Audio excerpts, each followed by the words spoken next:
నమస్కారం. ఈరోజు మనతో తెలుగు రాష్ట్రాల్లో ఎంతో అనుభవం ఉన్న నేత, డాక్టర్ మరియు హోంమంత్రిగా పనిచేసిన ఎంవి మైసూరారెడ్డి గారితో మనం ఉన్నాం. 2 తెలుగు రాష్ట్రాల్లో జరుగుతున్న రాజకీయ పరిణామాల గురించి మనం మైసూరారెడ్డి గారితో చర్చిద్దాం. నమస్తే సార్. నమస్తే. సార్, నిన్న జరిగిన కరెంట్ అఫైర్ ఈ ఇష్యూ తీసుకుంటే తిరుపతిలో తొక్కిసలాటలో 6 ప్రాణాలు కోల్పోయారు. ఆ సంఘటన వెనుక అంటే అధికార లోపం అనుకోవచ్చా, టీటీడీ సమన్వయ లోపం అనుకోవచ్చా, ఈవో కానీ అక్కడ చైర్మన్ కానీ అక్కడ పరిస్థితులు ముందే అవగాహన లేక ఇంత పెద్ద ఎత్తున ఈరోజు చరిత్రలో మర్చిపోలేకుండా ఒక సంఘటన జరిగింది. 6 మరణించడం జరిగింది సార్. దాదాపుగా 48 మంది క్షతగాత్రులయ్యారు. ఇంకా కొంతమంది అస్వస్థతలోనే ఉన్నారు. ఎంతమంది అనేది ఇంకా ఒక క్లియర్ కట్ మెసేజ్ అయితే రావట్లేదు సార్. ఎలా చూడొచ్చు సార్ ఈ సంఘటన? ఒక దేవాలయంలో జరిగిన తొక్కిసలాట సార్. ఇప్పుడు గతంలో అయితే 4-5 లక్షల మంది వచ్చిన బ్రహ్మోత్సవాల్లో కూడా సార్ టీటీడీ వారు మేనేజ్ చేయగలిగినారు. చిత్తూరు పోలీసుల సహకారంతో అయితేనేమి, వారి సిబ్బందితోనైతేనేమి మేనేజ్ చేయగలిగినారు. ఇక్కడ ఉన్నది కేవలము 2000 మంది మాత్రమే, అంతకంటే ఎక్కువ 2000, 2500 మంది ఉన్నారు. అక్కడ తొక్కిసలాట జరగడం అంటే ఆశ్చర్యకరంగా ఉంది. ఎందుకంటే వారి అనుభవం లక్షల కొద్ది యాత్రికులను మేనేజ్ చేయగలిగిన సిబ్బంది, పోలీస్ యంత్రాంగం ఉన్నప్పుడు 2500 మందిని చేయటం. ఎందుకంటే చిన్న సంఘటన, యాత్రికుల్లో ఒకరు అస్వస్థ కాలంతో వారిని బయటికి తీసుకువెళ్ళేదానికి సిబ్బంది గేటు తెరిచినప్పుడు టోకన్ల కోసం ఎగబ్రాకినారంట. అంతా ప్రావడంతో అటువంటి సంఘటన జరిగింది. ఇందులో కొంత సిబ్బంది జాగ్రత్తగా ఉండాల్సింది. టీటీడీ సిబ్బంది అయితేనేమి, అక్కడున్న బందోబస్తు ఉన్న పోలీస్ యంత్రాంగం అయితేనేమి. ఎందుకంటే పోలీస్ యంత్రాంగం ఇన్వాల్వ్ కావాలంటే టీటీడీ సిబ్బంది మేము చూసుకుంటాంలేండి అని అంటారు. వాళ్ళని అంత తొందరగా రానివ్వరు. అదొక సమస్య కూడా ఉంది ఆడ. అది ఎవరన్నా ఉండి సమన్వయం చేసుకొని ఉండాలి. అది అంటే అప్పటికప్పుడు జరిగిన సంఘటన కాబట్టి ఆ సమన్వయ లోపాలు ఉంటాయి. ఇది ముందే వీళ్ళు ఆలోచన చేసుకోండాలి. టీటీడీ జేఈఓ కానీ, ఈఓ కానీ, వాళ్ళ సిబ్బంది కానీ, చైర్మన్కి సంబంధం లేదు, సిబ్బంది కానీ తగు సూచనలు చేసిండాలా, తగు ఏర్పాట్లు చేసిండాలా. అందులోనూ ఇంతకుముందు గతంలో కూడా వైకుంఠ ఏకాదశి నాడు వైకుంఠ ద్వార దర్శనం అనేది ఎప్పటి నుంచో అనాదిగా వస్తున్నది. ఇప్పుడు టోకన్లు ఇచ్చిన బాపత లేదు. ఇది జగన్ వైఎస్ఆర్సీపీ ప్రభుత్వం వచ్చినప్పుడు ఈ కొత్త సిస్టమ్ పెట్టినారు, టోకన్ల సిస్టమ్. అంతకుముందు టోకన్ల సిస్టమ్ లేదు, టోకన్ల సిస్టమ్ పెట్టినారు. ఆ టోకన్ల కోసం జనం ఎగబ్రాకినారు. దాంతో తొక్కిసలాట జరిగింది. గతంలో ప్రవేశపెట్టిన దానివల్లే ఇప్పుడు ఇది జరిగింది అనుకోవచ్చు సార్. అంటే అదే టోకన్లు వైఎస్ఆర్సీపీ ప్రభుత్వంలో ఉన్నప్పుడే ఆ పాలసీ అమలులోకి తీసుకొచ్చారు.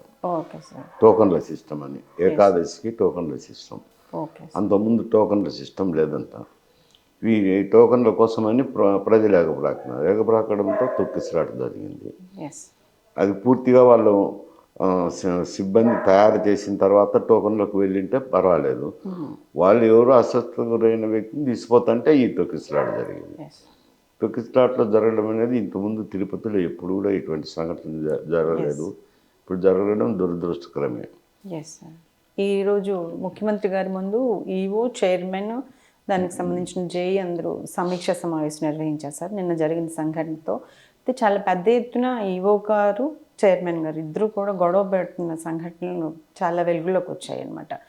ఒక టైంలో చంద్రబాబు నాయుడు గారు కల్పించుకొని అసలు ఏం జరుగుతుంది అని సీరియస్ గట్టి వార్నింగ్ ఇచ్చి అసలు దేని మీద మనం కూర్చోడానికి వచ్చాము, మాట్లాడుతున్నాము, మీరేం చెప్తున్నారు అంటే ఈవోకి, చైర్మన్కి సమన్వయ లోపం ఉంది అనేది చాలా క్లియర్గా ఓపెన్ అవుతున్న విషయంగా తెలుస్తుంది సార్. సమన్వయ లోపం అది వేరేండి. ఈ సంఘటనకు సంబంధించి చైర్మన్కి సంబంధం ఉండదంటారా సార్? చైర్మన్కు సంబంధం ఉండదు. ఈఓ గారు, జాయింట్ ఈఓ గారు వాళ్ళకు సంబంధమే ఉంటుంది. వాళ్ళు సమన్వయం చేసుకోవాలి.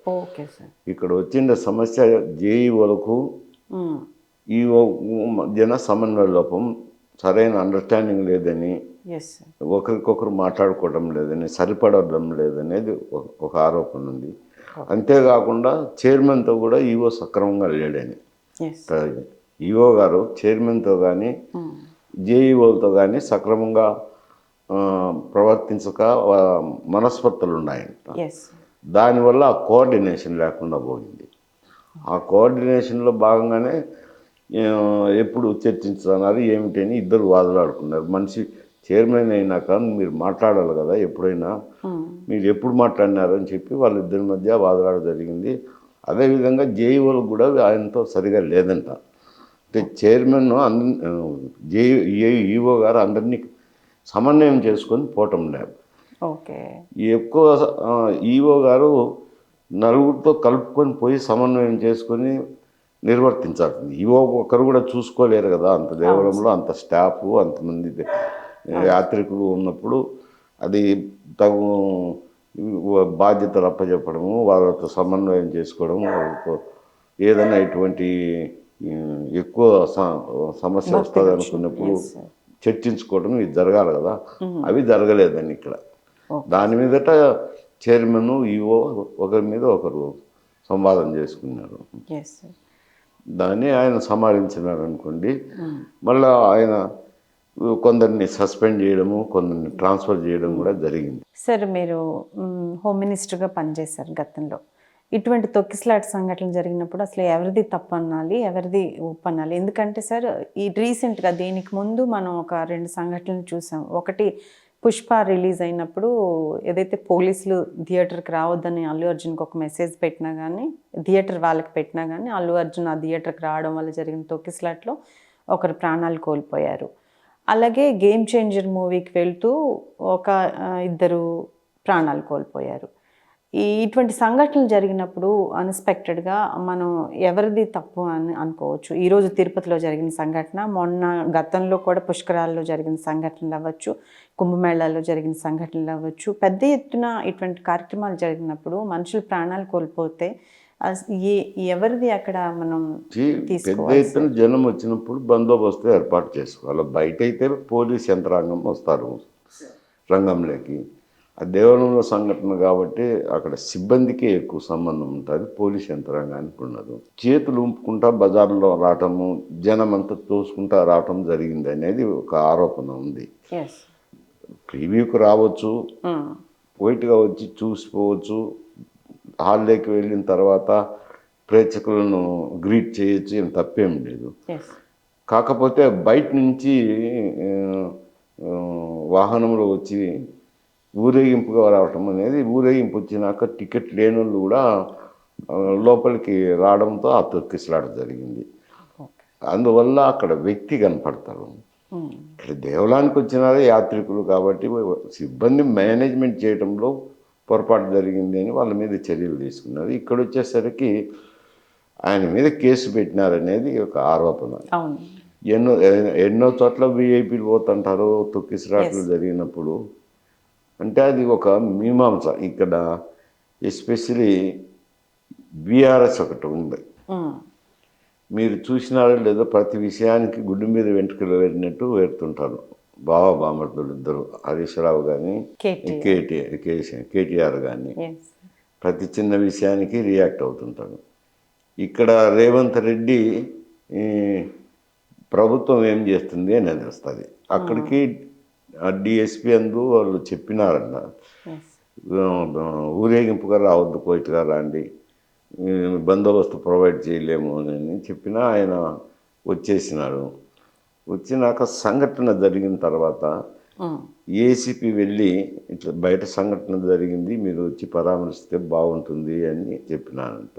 రాలేదు ఏసీపీ చెప్పింది.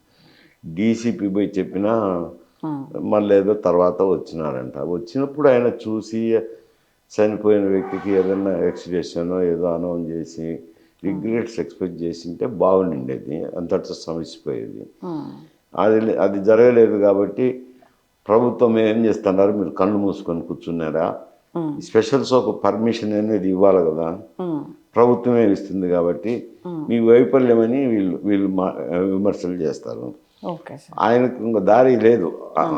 అరెస్ట్ చేయకపోతే అరెస్ట్ చేయలేదని ఆయన విమర్శిస్తారు ముఖ్యమంత్రి గారు. ముఖ్యమంత్రిని. ఎస్. చేస్తే చూడు ఒక చిత్రరంగంలో ప్రముఖుని చేసినారు అని విమర్శిస్తారు.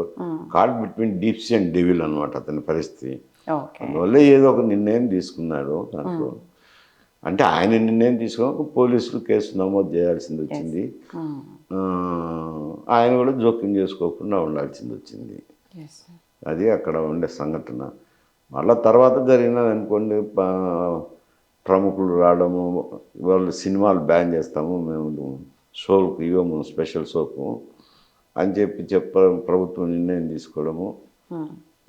ఫిల్మ్ చేంబర్స్ తరఫున అతను దిల్ రాజు గారు వెళ్ళి చర్చించిన తర్వాత మళ్ళీ అవి పర్మిషన్స్ ఇచ్చినారు. ఇది కూడా ఆయన కాంప్రమైజ్ చేసినారా చనిపోయిన వ్యక్తులకు ప్రొడ్యూసర్స్ తరఫున, తర్వాత నిర్మాతలు, కొంత సినిమా ఆర్టిస్టుల తరఫున కొంత ఇదంతా వేసి సంతోషంగా రిలీఫ్ ఇచ్చినారు. ఆ పిల్లలోని బాధ్యతలు కూడా తీసుకొని ఆరోగ్యం కుదుట వరకు చికిత్సలు కూడా చేయిస్తున్నారు. అది సమస్య. కానీ అక్కడ జరిగినది చూడండి, రాజమండ్రిలో అనుకుంటా ఇంకొక సంఘటన, ఏది ఇంకొక సినిమా గేమ్ చేంజర్, అది వేరు, వాళ్ళకు సంబంధం ఏం లేదు. అక్కడ పవన్ కళ్యాణ్, రామ్ చరణ్ అటెండ్ అయినారు ప్రివ్యూకు. వారు ప్రివ్యూ చూసుకొని ఎక్కడో వెళ్తుంటే కార్ యాక్సిడెంట్ అయింది. ప్రివ్యూ చూసుకొని వెళ్తుంటే కార్ యాక్సిడెంట్ దానికి వాళ్ళకి సంబంధం ఉంది, ఏం సంబంధం లేదు కదా. అయినా 10 లక్షలు ఏదో ఎక్స్ప్రెస్ ఇచ్చినట్టున్నారు చనిపోయిన వాళ్ళకు. సంబంధం అయితే లేదు. ఎక్కడో వెళ్తా అంటే సినిమాకు వెళ్తారు, సినిమా చూసుకొని మీరు బయటకు వెళ్ళిన తర్వాత రోడ్డు ప్రమాదంలో చనిపోతే దాన్ని అట్రిబ్యూట్ చేస్తాం సినిమాకు. ప్రతిపక్షాలు అదే పనిగా వీళ్ళని టార్గెట్ చేస్తూ విమర్శలు చేస్తూ ఉన్నాయి సార్. అది మంచి సాంప్రదాయం కాదు, చూసుకోవాలని నేను కూడా తర్వాత పత్రికల్లో చూస్తే యాక్సిడెంట్లో చనిపోయినారు అనేది. కడప రాజకీయాలు, పులివెందుల రాజకీయాలు, వైసీపీ ముఖ్యంగా అన్నిట్లోనూ ఇప్పుడు జరిగే ఎలక్షన్స్లో అసలు పోటీయే చేయలేకపోతుంది. మొన్న జరిగిన నీటి సంఘం ఎలక్షన్స్లో కూడా కనీసం అభ్యర్థులు నిలబెట్టలేకపోయింది. అంటే పులివెందులలో వైఎస్ఆర్సీపీ హవా అయిపోయినట్టేనా? నీటి సంఘం తీసుకోలేండి, ఎందుకంటే ఈ నీటి సంఘం మరి అక్కడే చేయలేదో మిగతా రాష్ట్రం మొత్తం మీద అంతా చేయలేదు అనుకుంటాను. జనరల్గా ప్రభుత్వం నామినేట్ చేసినట్టు చేస్తుంటారు, పేరుకి ఎన్నికలే కానీ. Okay sir. ఎవరు ప్రభుత్వంలో ఉంటే ఆ ప్యానెల్ వాళ్ళు ఎన్నిక అవుతుంటారు. అవి ఎన్నికల కమిషన్ నిర్వహించే ఎన్నిక కాదు, ప్రభుత్వంలోని అధికారులే నిర్వహించే ఎన్నికలు. అందువల్ల ఎవరు ప్రతిపక్షంలో ఉన్నా ఆ నీటి సంఘాల ఎన్నికల జోలికి పోరు. అది గవర్నమెంట్ తరఫున ఆ పార్టీ నాయకులను ఏదో నామినేట్ చేసుకున్నట్టు ఎన్నిక జరుగుతుంది. ఎన్నిక నామమాత్రమే. కాబట్టి దాంతో పార్టీ పరిస్థితి అయిపోయింది అనే దానికి లేదు. పరోక్షంగా ఎన్నికయ్యే విధానమే సార్ ఇది. పరోక్షంగా కాదు, ప్రత్యక్షంగానే నీటి సంఘంలో ఉన్న సభ్యులు ఎన్నుకుంటారు. ఎవరు అధికారంలో ఉంటే వాళ్ళు ఎన్నుకుంటుంటారు. సరే, అలాగే వివేకానంద రెడ్డి గారి హత్య సంఘటన చూసుకుంటే తను జరిగిన హత్యలో ఎవరైతే పేర్లు ఉన్నారో వాళ్ళు దాదాపుగా 4 చనిపోయారు. నిన్న అభిషేక్ రెడ్డి గారు కూడా చనిపోయారు. కానీ ఆ మరణం వెనుక అనేక అనుమానాలు ఉన్నాయని సునీత గారు ప్రెస్ మీట్లో మాట్లాడడం జరుగుతుంది. ఏదో జరిగింది, హెల్త్ ఇష్యూ రావడానికి కూడా కారణం ఏదో ఉంది అని మాట్లాడడం జరుగుతుంది. ఎలా చూడొచ్చు సార్ ఈ సంఘటనలు వెనుకున్న నేపథ్యాన్ని? మరి అతను కేసులో అయితే ముద్దాయి 3 మాసాలుగా అనారోగ్యం బాగా అయినాడంట. వయసు తక్కువ కాబట్టి ఎందుకు అంత తొందరగా చనిపోయినారని, అది ఏముందండి, అనారోగ్యంతో ఉన్నారు, 3 మాసాలుగా మంచంలోనే ఉన్నాడంట, అనారోగ్యంతో చనిపోయినాడు. అతని అనుమానం మీద ఏదో పలు అనుమానాలు వ్యక్తమవుతున్నాయి, అతను చనిపోయిన దాని మీద అనుమానాలు వ్యక్తమవుతున్నాయి. ఏముంటుంది అందులో, ఏం చూడగలుగుతాం? వివేకానంద రెడ్డి గారి హత్య ఉదంతంపై మీ ఒపీనియన్ ఏంటి సార్? ఎవరు ఉండొచ్చు అనుకుంటున్నారు మీద అనేది నేను ఎటు చెప్తాను, నేను ప్రత్యక్ష సాక్షిని కాదు. అక్కడ వాళ్ళు అయితే కేసు రాయించారు కదా, కేసు ప్రకారం ముద్దాయిలు భాస్కర్ రెడ్డిని, అవినాష్ రెడ్డిని, మిగతా 7-8 మందిని, ఎర్రగంగిరెడ్డిని, శంకర్ రెడ్డిని అందరినీ 5-6 మందిని పెట్టినారు. ఇప్పుడు ఆ కేసు అరెస్ట్ చేసినారు అందరినీ. అరెస్ట్ చేస్తే ఇటీవల కాలంలో దాదాపు అందరూ కూడా ఒకరిద్దరు ఏమన్నా రాలేదేమో కానీ మొత్తం అందరూ బెయిల్ మీద వచ్చినారు. కేసు విచారణ జరగాల్సిందంటది. అలాగే చూస్తే సార్ చంద్రబాబు నాయుడు గారు ఇంకా మారలేదు అని ఆర్కే గారు ఏబిఎన్ ఆర్కే గారు మాట్లాడడం జరుగుతుంది. అంటే ఇంకా మారాలి, గతంలో ఉన్నట్టుగానే ఇంకా కొన్ని పరిస్థితుల్లో అలాగే ఉన్నాయి అని చెప్తున్నారు. మీరు చంద్రబాబు నాయుడు గారితో ఉన్నారు సార్ తెలుగుదేశం పార్టీలో, ఎలా చూడొచ్చు సార్? అంటే ఏబిఎన్ ఆర్కే గారి పలుకుల్ని ఎలా మనం విశదీకరించవచ్చు? మారాలి అంటే ఏం మారాలి మనిషి? ఆయన Telugu Desam party regional party, yes sir. YSRCP regional party. ఈ రీజనల్ పార్టీలు అన్నీ ఇప్పుడు దేశం మొత్తం మీద ఇక్కడే కాదు, ఎక్కడైనా కానీ తమిళనాడులో కానీ ఇతర రాష్ట్రాల్లో కానీ రీజనల్ పార్టీస్ ఎక్కడైతే అక్కడ ఈ అధికారం అంతా చీఫ్ మినిస్టర్ ఆఫీస్ చుట్టే కేంద్రీకృతం అవుతుంది. అంటే గతంలో అయితే ఒక 2 పిఏలు, ఒక పిఎస్, ఒక ఆఫీసర్ని వేసుకుంటారు, ఐఏఎస్ ఆఫీసర్ని. ఇప్పుడు 5-6 మంది సెక్రటరీని వేసుకుంటున్నారు. ఆ సెక్రటరీలకు డిపార్ట్మెంట్లు కూడా కేటాయిస్తున్నారు. సెక్రటరీలో పరిపాలన కూడా వాళ్ళ ఆదేశాల మేరకే జరుగుతాయి. ఎందుకంటే శాఖలు కేటాయిస్తున్నారు కదా, ఆ 5-6 మంది సెక్రటరీలకు నువ్వు ఇన్ని శాఖలు చూడు, నువ్వు ఈ శాఖలు చూడు, నువ్వు ఈ శాఖలు చూడు అని కేటాయిస్తున్నారు. వాళ్ళు ఇచ్చిన ఇన్స్ట్రక్షన్స్ ప్రకారమే జనరల్గా ఫాలో అవుతుంటారు సెక్రటరీ. కలెక్టరేట్ అయినా కానీ ఇక్కడ నుంచి ఇన్స్ట్రక్షన్స్ పోవాల్సిందే. అంటే పరిపాలన in the name of democracy authoritarian rule అయిపోతుంది ఈ రీజనల్ పార్టీస్ వచ్చిన దానివల్ల ఇటువంటివి ఆరోపణలు వస్తుంటాయి. గతంలో వైఎస్ఆర్సీపీ అధికారంలో ఉన్నది, ఉన్నప్పుడు అది కూడా రీజనల్ పార్టీ కదా, ఇదే విధంగా కేంద్రీకృతమైనప్పుడు అప్పుడు కొంచెం వైఎస్ఆర్సీపీ కార్యకర్తలు ఎక్కువ చేశారు. తెలుగుదేశం కార్యకర్తల మీద దాడులు అయితేనేమి, ఈ పోలీస్ యంత్రాంగం కూడా కొంత మద్దతు ఇవ్వటం అయితేనేమి వైఎస్ఆర్సీపీ కార్యకర్తలకి, బాధితులకు పట్టించుకోకపోవడము, చాలా కేసులు జరిగినాయి. అది జరిగిన తర్వాత ఇప్పుడు తెలుగుదేశం కార్యకర్తలు కూడా వాళ్ళ మనోభావాలు ఎట్టున్నాయంటే, అప్పుడు జరిగినట్టే పోలీస్ యంత్రాంగం మన మాట వినాలా, ఇప్పుడు మెతక వైఖరి అనుభవిస్తున్నారు, చంద్రబాబు నాయుడు గారు కూడా దూకుడుగా వ్యవహరించాలా అనేది కొంత వాళ్ళ కార్యకర్తల్లో ఉంటుంది రండి. ఈయన స్లోగా ఉన్నాడు, ఇంకా ఏం చేయలేదు. కానీ ఈయనకు 14 సంవత్సరాల పరిపాలన అనుభవం ఉంది. కొంచెం ప్రతి విషయాన్ని వెనక ముందు ఆలోచన చేస్తాడు. 4 కోణాల నుంచి ఆలోచన చేసి ఒక నిర్ణయం తీసుకుంటారు. కొద్ది ఆచితూచి అడుగులు వేస్తారు. కాబట్టి ఆయన వేసినట్టే మీరు తొందరగా అడుగులు వేయాలనేది ఆ సూచనలో కనిపించేది. వాళ్ళ కార్యకర్తల్లో ఉండే ఆలోచన కూడా అదే ఆలోచనను ఆర్కే గారు ప్రతిబింబించినారు. కొంచెం పాత చంద్రబాబు నాయుడు మాదిరి కాకుండా ఆలోచన చేసి ఆచితూచి ధోరణిలో కాకుండా స్పీడ్ పెంచమని చెప్పి ఒక సలహా ఇచ్చారు అండి. Okay sir. మీరు వైసీపీలో కూడా ఉన్నారు సార్. అంటే అప్పుడు దళిత వాడ ఘటన జరిగినప్పుడు చాలా పెద్ద ఎత్తున దాన్ని వ్యతిరేకించడం జరిగింది ఆ ఇష్యూ మీద. ఈ జగన్ గారితో ఎలా ఉండేది సార్ మీ ర్యాప్? ఏదో పోయినా నేనేం పోవాలని చేరినాను కాదు.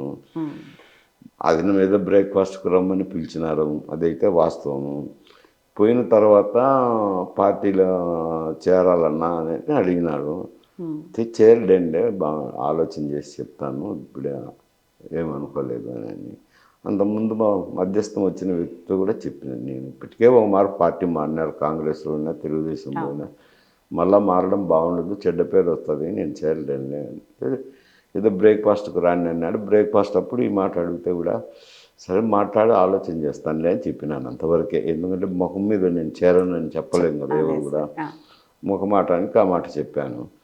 కానీ బయటకు వచ్చేసరికి వీళ్ళంతా కండువాలు కప్పడము, చేరిపోయినట్టు ఆ పత్రికల్లో ఎవరు కొద్ది వాళ్ళు రాయటము. నాకు బయట ఏం చెప్పాలన్నా కూడా అర్థం కాలేదు. బ్రేక్ఫాస్ట్కి వచ్చినాను, ఏం మాట్లాడినారు అంటే ఏం మాట్లాడతారు, ఏదో తెలిసిన అబ్బాయి పిలిచినాడు కాబట్టి వచ్చినాను, ఏదైనా సలహాలు ఇవ్వాలన్నారు, ఆలోచన చేద్దాంలే అని చెప్పినా అని ఏదేదో రకరకాలుగా రాశారు. రాసిన తర్వాత తెలుగుదేశం పార్టీ చంద్రబాబు కానీ ఎవరైనా పిలిచి మాట్లాడింటే ఏదో ఇటువంటి పరిస్థితుల్లో ఇట్లా జరిగిందిలే అని చెప్పింది నేను. లేదు వెంటనే వాళ్ళు కూడా నేను ఇంటికి రాకముందే ఆడ కూడా సస్పెండ్ చేసినారు పార్టీ నుంచి. నాకు విధాయకం ఏముంది, ఏదో వీళ్ళు మీరు రండి రండి అని పిలుస్తానని పోతాంటే 3 సంవత్సరాలు పోయిన తర్వాత ఏదో నాకు నచ్చలేదు, మీకు వెనక్కి వచ్చేసింది. రాజశేఖర్ రెడ్డి గారికి జగన్ గారికి వ్యత్యాసం అంటే ఏం చెప్తారు సార్? మీరు చాలా టైం రాజశేఖర్ రెడ్డి గారితో సమకాలికులుగా ఉన్నారు. ప్రతి రాజకీయం ఫ్యాక్షన్ దగ్గర నుంచి రాజకీయం వరకు ప్రతి జిల్లా యంత్రాంగాన్ని కూడా మీ చేతిలో ఉండేది, బికాజ్ హోమ్ మినిస్టర్గా చేశారు కాబట్టి. మాకు సంబంధం ఉంది. కడపలో ఎక్కువ ఫ్యాక్షనిస్టులు ఉంటారు కదా సార్. రాజకీయాలు రాజారెడ్డి గారి హత్య ఉదంతం జరిగినప్పుడు కూడా మీరు వాళ్ళకి సపోర్ట్ చేశారని కూడా అప్పట్లో వార్తలు వచ్చాయి. హత్య ఉదంతంతో నాకు సంబంధం లేదు, అవన్నీ ఏదో రూమర్స్. అవి వాళ్ళకు స్థానికంగా ఉండే సమస్యలు.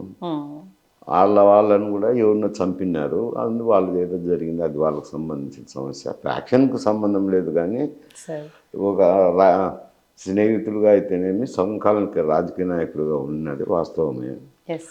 ఆయన పరిస్థితి వేరు, ఈయన పరిస్థితి వేరు. రాజశేఖర రెడ్డి డాక్టర్గా వచ్చి ప్రాక్టీస్ చేసుకుంటా కొంత అప్పుడు మైనింగ్లో బాగానే ఆదాయం వస్తున్నది, ముగ్గురాళ్ళ గన్లో ఆదాయం వస్తున్నది. చదువుకునేటప్పటి నుంచి మీకు పరిచయం ఉన్నారా సార్? చదువుకున్నప్పుడు లేదు. ఓకే.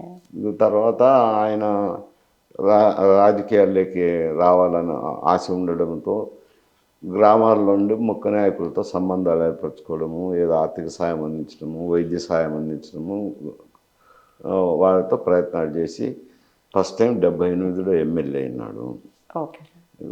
కాంగ్రెస్ రూలింగ్ పార్టీ తరఫున. బ్రహ్మానంద రెడ్డి కాంగ్రెస్ ఉంది కదా, తర్వాత కాంగ్రెస్ పార్టీలో చేరినాడు అనుకోండి. ఆయన కింది స్థాయి నుంచి పైకి ఎదిగి వచ్చినాడు.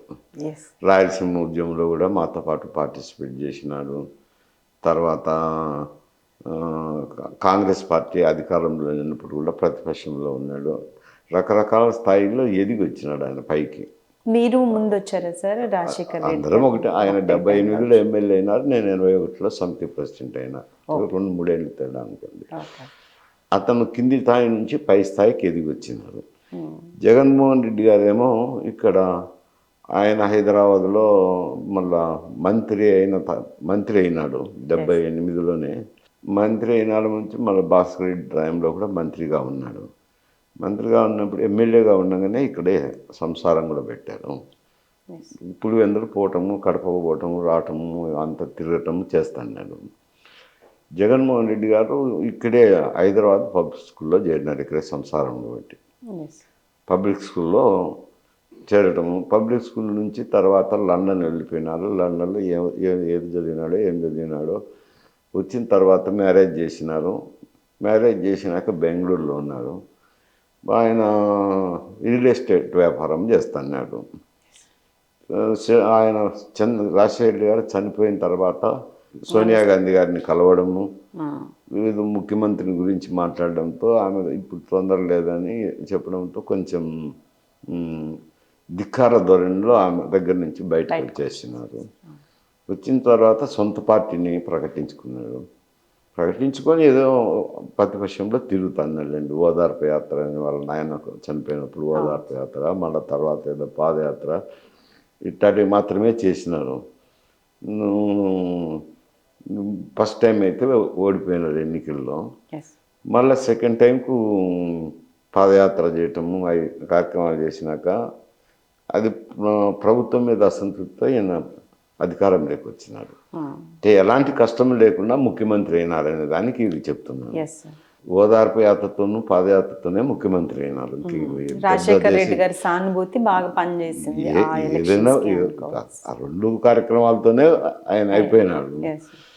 అయిపోయిన తర్వాత ముఖ్యమంత్రిగా ఒకటే ముఖ్యమంత్రి స్థాయికి పోయినాడు కదా. పరిపాలన శాసనసభ్యునిగా కూడా పెద్దగా అనుభవం లేదు, మంత్రిగా కూడా అనుభవం లేదు, నేరుగా ఒకటే మారు ముఖ్యమంత్రి అయిపోయినాడు. ముఖ్యమంత్రి కావడంతో కొంచెం 10 మందితో మాట్లాడే తత్వం కాదు ఆయనది. అంత జనాన్ని కలవటం లేదు. సరే అటు మంత్రులైనా సరిగా కలిసినా అంటే వాళ్ళండే శాసనసభ్యులే తనకు తోచిన నిర్ణయాలు చేసినాడు. అందులో అప్పుడు పీకే కన్సల్టెంట్ పెట్టుకున్నారు. ఆయన ఉన్నప్పుడు ఏదో నవరత్నాలు అని చెప్పి సంక్షేమ కార్యక్రమాలు ప్రకటింపజేసినారు. ఆ నవరత్నాలను ఇంప్లిమెంట్ చేస్తా కూర్చున్నారు. ఆయన ఏ ధోరణి లేకపోయినాడంటే తుదకు ఈ నవరత్నాలు ఇచ్చినాను కదా, దీని లబ్ధి పొందిన వాళ్ళు ఓట్లు వేసినా నేను గెలిచి వస్తాను కదా అని ధోరణి లేకపోయినాడు. ఆ ధోరణి లేకపోయి ప్రజల్లో కలవదేసేది మర్చిపోయినాడు. జిల్లాలకు యాత్రలు పోయినప్పుడు కూడా సెక్యూరిటీ పర్పస్తో చెట్లు కొట్టడము, కర్టన్లు నాటడము. ముఖ్యమంత్రి అని నాకు 10 మందితో కలవాలి కదా ఎక్కడైనా.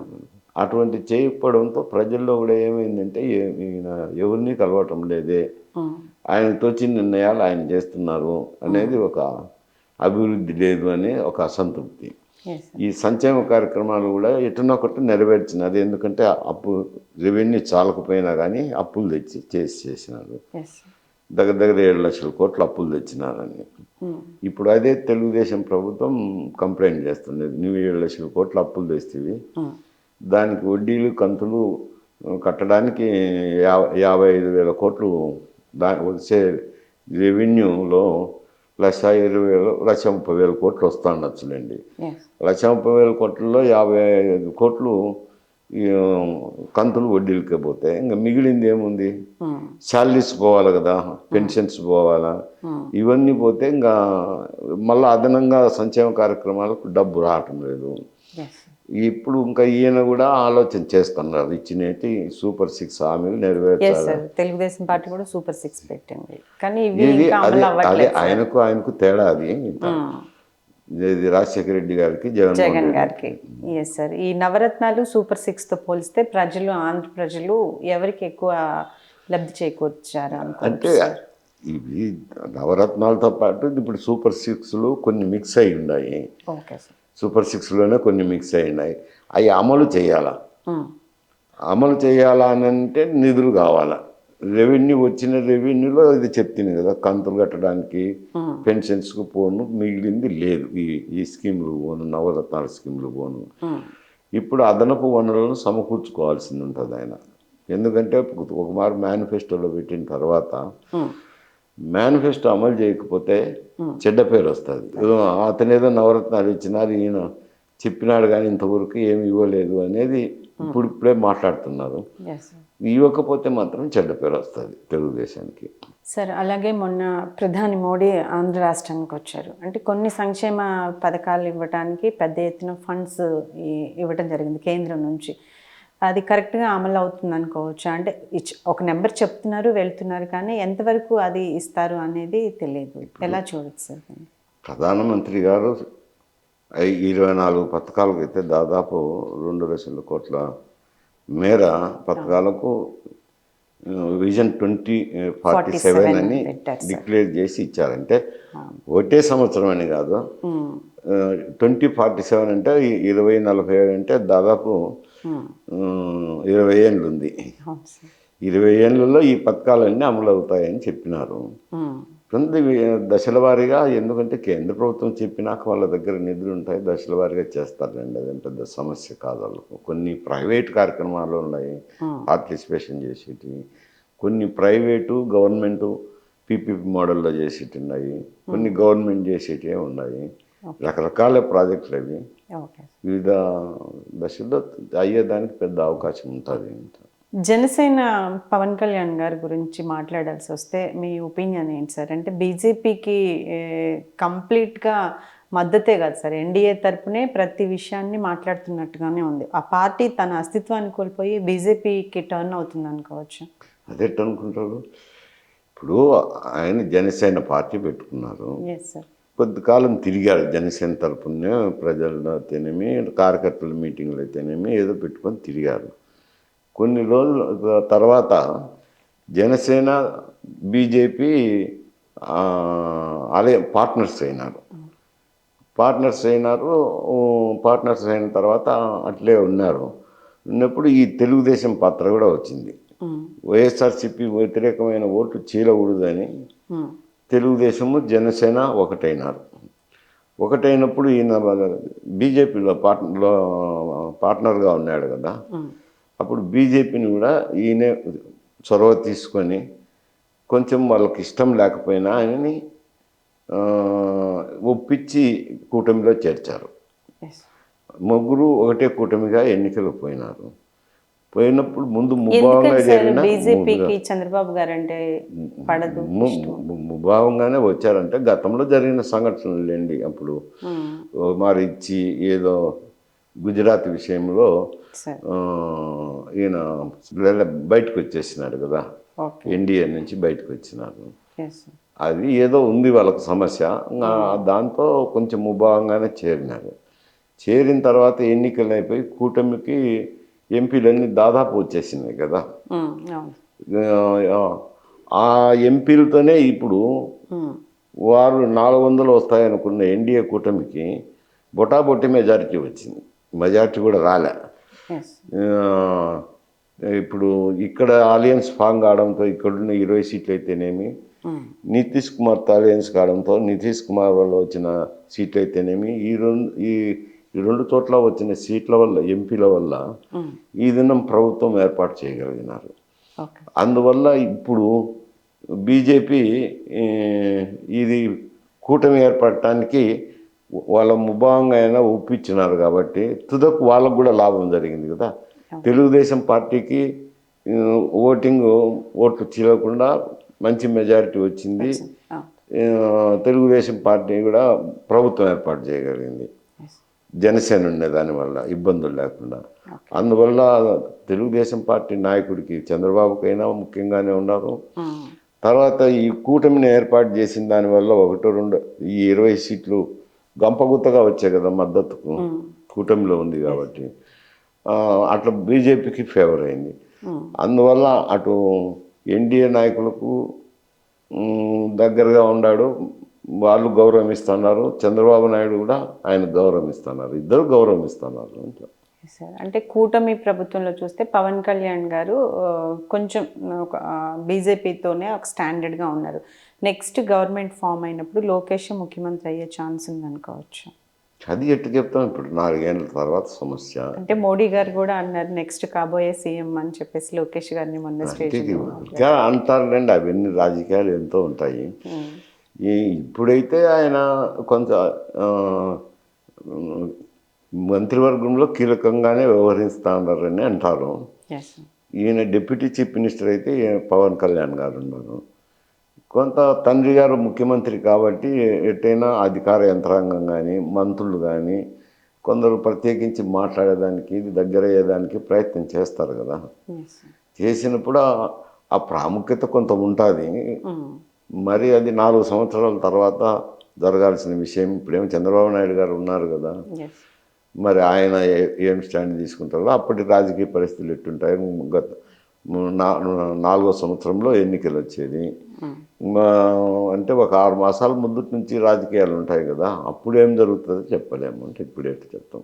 సార్, అలాగే మీరు ఉమ్మడి తెలంగాణ ఆంధ్రప్రదేశ్ 2 రాష్ట్రాల గురించి మీకు బాగా తెలుసు. అలాగే కాంగ్రెస్ పార్టీ గురించి ఇంకా బాగా మీరు ఉన్నారు కాబట్టి దాని గురించి మాట్లాడగలరు. రేవంత్ రెడ్డి గారిని సడన్గా కాంగ్రెస్ పార్టీ ముఖ్యమంత్రి హోదాలో కూర్చోబెట్టినప్పుడు కాంగ్రెస్లో ఉన్న గత పెద్దలకి అసలు అది డైజెస్ట్ చేసుకోలేకపోయారు. ఇప్పటికీ కూడా ఇంకొక 6 నెలలే ఆ సీటు, మళ్ళీ నెక్స్ట్ ఇయర్ సీఎం కుర్చీ మారే అవకాశం ఉందని కోమటిరెడ్డి వెంకటరెడ్డి గారు బహిరంగంగానే సమావేశాల్లో మాట్లాడటం జరుగుతుంది. ఎలా చూడొచ్చు సార్? నిజంగానే హైకమాండ్ మార్చే అవకాశం ఉంది అనుకోవచ్చా? అసలు సీఎంను రేవంత్ని పెట్టడానికి కాంగ్రెస్ తీసుకున్న ఒక మెయిన్ ఎజెండా ఏంటి? అప్పుడు పరిస్థితుల్లో అతను పార్టీలో అతను ఒక్కడే తిరిగాడు కదా. దాదాపు అన్ని సమావేశాలు ఏర్పాటు చేయడము, కాంగ్రెస్ పార్టీ సమావేశాలు ఏర్పాటు చేయడంలో ప్రధాన పాత్ర వహించినాడు. తర్వాత ఢిల్లీ నుంచి వచ్చిన నాయకులను చూపించడంలో కానీ, వాళ్ళ ఉండటానికి కానీ ఇతర కార్యక్రమాలన్నీ చేసినాడు కదా. ఆయన కూడా తిరిగినాడు చాలా నియోజకవర్గాల్లో తిరిగినాడు కాబట్టి కాంగ్రెస్ పార్టీ అధికారంలోకి వస్తానే తప్పకుండా ఇవ్వాల్సిన పరిస్థితుల్లో ఒకరి ఇద్దరికి ఆశలు ఉండని నచ్చేపి ఇచ్చినారు. ఇప్పుడు ఉంటుంది రండి కాంగ్రెస్ పార్టీలో ఎప్పుడు కూడా ఇది సహజమే. అందరూ కాబోయే ముఖ్యమంత్రులే ఉంటారు, వాళ్ళ ప్రయత్నాలు జరుగుతూనే ఉంటాయి. బట్ హైకమాండ్ ఇష్టం బట్టి జరుగుతుంటుంది అంట. హైకమాండ్లో వాళ్ళు ఏదన్నా వచ్చే అభిప్రాయం వస్తే అప్పుడు ఉంటుంది, అంతవరకు అయితే ఏం ఆలోచన ఉంటుంది. అలాగే ఈ కేటీఆర్ గారు ఫార్ములా 1 రేస్లో ఒక 50 కోట్లు ముడుపులు చెల్లించినట్టుగా అరెస్ట్ చేస్తారు తొందరలో అని చెప్పి మాట్లాడడం జరుగుతుంది. ఇది ఎలా చూడొచ్చు సార్? అంటే తను చెప్తున్నారు నా శాఖ నుంచి వచ్చిన డబ్బుల్ని గవర్నమెంట్కి వర్క్ కోసమే కాబట్టి నేను అటు మళ్ళించాను తప్ప నేను ఓన్గా నేను అదేం చేసుకోలేదు అని మాట్లాడడం జరుగుతుంది. ఇప్పుడు అక్కడ 2-3 నిబంధనలు ప్రభుత్వం అంటే మంత్రి అంటే తన ఇష్ట ప్రకారం చేసేదానికి లేదు. హెచ్ఎండిఏ తన శాఖ కిందనే తన కిందనే ఉంది కాబట్టి డబ్బులే కదా సార్, హెచ్ఎండిఏలో ఉన్నాయి డబ్బులు. ఆ హెచ్ఎండిఏ తన కిందనే ఉంది మంత్రిగా ఉండినప్పుడు కొన్ని పద్ధతులు పాటించాలి. ఏమంటే ఒకటి క్యాబినెట్ ఆమోదం, ఇటువంటి పెద్ద పథకాలు చేపట్టేటప్పుడు క్యాబినెట్లో నలుగురిలో చర్చించి నిర్ణయం తీసుకోవాలి కదా, అది లేదనేది ఒకటి. దాని ఒకవేళ నేనేదో మాట్లాడినాను అని దాన్ని ఒక పెద్ద వైలేషన్ కాకపోవచ్చు. ఆర్థిక శాఖ క్లియరెన్స్ ఉండాలా, అది లేదు. పోతే ఈ ట్రాన్స్ఫర్ చేసింది ఒప్పందంకు ముందరే చేశారు. అగ్రిమెంట్ అయినా కదా చేయాల్సింది, ఒప్పందం ముందరే చేయటం ఒక వైలేషన్, ముందే చేయటం. రెండోది రిజర్వ్ బ్యాంక్ ఆఫ్ ఇండియా నుంచి పర్మిషన్ తీసుకోలేదు. ఎందుకంటే విదేశ మార్క ద్రవ్యంలో చెల్లింపులు చేసినప్పుడు reserve bank of India permission తీసుకోవాలా. ఆ పర్మిషన్ తీసుకోకుండా అదొక వైలేషన్ ఉంది. ఇటువంటివి కొన్ని వైలేషన్స్ ఉన్నాయి కాబట్టి ఈ వైలేషన్స్కి ఆయన సమాధానం చెప్పాల్సింది ఉంటుంది. అది డబ్బు పోయింది ఒక సంస్థకు, అది ఎక్కడ పోయింది అనేది దర్యాప్తులో తేరాల్సింది. ఆ సంస్థకు చెల్లించినానని ఒప్పుకుంటున్నాడు. ఆ తర్వాత ఆ సంస్థ నుంచి ఎక్కడ పోయినాయో తెలియదు కదా, అదే దర్యాప్తులో తేరాల్సిన విషయము. అవన్నీ ఏసీబీ వాళ్ళు ఈడ ఒక దర్యాప్తు కేసు రిజిస్టర్ చేసి దర్యాప్తు చేస్తున్నారు. ఈ మీదట reserve bank of India permission లేకుండా మనీ ట్రాన్స్ఫర్ చేసినారు కాబట్టి ఫెమా రూల్స్లోకి వస్తుంది కాబట్టి ఈడీ కూడా నోటీసులు ఇచ్చినారు. మరి వాళ్ళు దాని మీద యాక్షన్ తీసుకోవచ్చు. వారు రిజర్వ్ బ్యాంక్ పర్మిషన్ లేకుండా ట్రాన్స్ఫర్ చేయడం తప్పే, అది కూడా తప్పే అవుతుంది కదా. అట్లా వాళ్ళు చేస్తున్నారు, ఇట్లా వీళ్ళు చేస్తున్నారు, ఇద్దరు చేస్తున్నారు. ఈ ఎంక్వైరీ మన హాజరయ్యేదానికి పెద్ద హంగామా సృష్టించుకుంటారు. ఏముంది, అది పిలిచినారు, పోయి సమాధానం చెప్పచ్చు. అడ్వకేట్ కూడా తుదకేమో వాళ్ళు ఎంతమందితో పోయినా ఏం అలౌ చేయలేదు కదా. కోర్టు పర్మిషన్ ఇస్తే చేసినారు, కోర్టు పర్మిషన్ ఇస్తే కోర్టు ఆదేశాలను పాటించినారు, విచారణ చేసి పంపించినారు. మళ్ళీ ఎప్పుడు పిలుస్తారు. అవన్నీ దర్యాప్తులో తేలాల్సిన అంశాలు. ఎందుకంటే అరవింద్ కుమార్ గారు అయితే ఒకటి మాట చెప్పినారు, ఇవి రూల్స్కు కొంచెం విరుద్ధంగా ఉన్నాయి, తర్వాత భవిష్యత్తులో సమస్యలు వస్తాయి అని అంటే మనమే అధికారం లేకొస్తాంలే, నేను ఏం ఇబ్బంది నేను చూసుకుంటానులే అన్న రిలీజ్ చేయమని చెప్పినారని కూడా చెప్పినారు కదా, ఇచ్చినారు. పత్రికల్లో కూడా వచ్చింది, నేను చెప్పేది కాదు. అతను రెడ్డి గారు కూడా డబ్బులు ట్రాన్స్ఫర్ చేసిన ఆయన నేను పైనుంచి ఆదేశాలు వచ్చినాయి కాబట్టి ఆ ఆదేశాల అనుసారమే చేసినాను అని చెప్పినారు. ఇక ఈయన కూడా నేను ఇచ్చినానన్నారు. ఇచ్చినప్పుడు అవన్నీ వైలేషన్స్కి అయితే జవాబు చెప్పాలి కదా. ఫెమా చట్టం పరిధిలోకి వస్తుందంటే కొంచెం కేసు స్ట్రాంగ్గానే ఉండే అవకాశం ఉంది అనుకోవచ్చు సార్. డెఫినెట్గా ఉంటాయి, గుజరాత్ చేసేదానికి లేదు కదా. Thank you sir, thank you so much. Please do subscribe to Telugu Rajyam channel. Please do subscribe to Telugu Rajyam channel. Please do subscribe to Telugu Rajyam channel. Hi అండి, నేను మీ ఆర్పీని, నెల్లూరు పెద్దారెడ్డి చేపల పులుసు ఓనర్ని. మీరు తెలుగు రాజ్యం అనే ఈ యూట్యూబ్ ఛానల్ సబ్స్క్రైబ్ చేసుకుని మంచి మంచి వీడియోలతో వస్తారు. Thank you so much.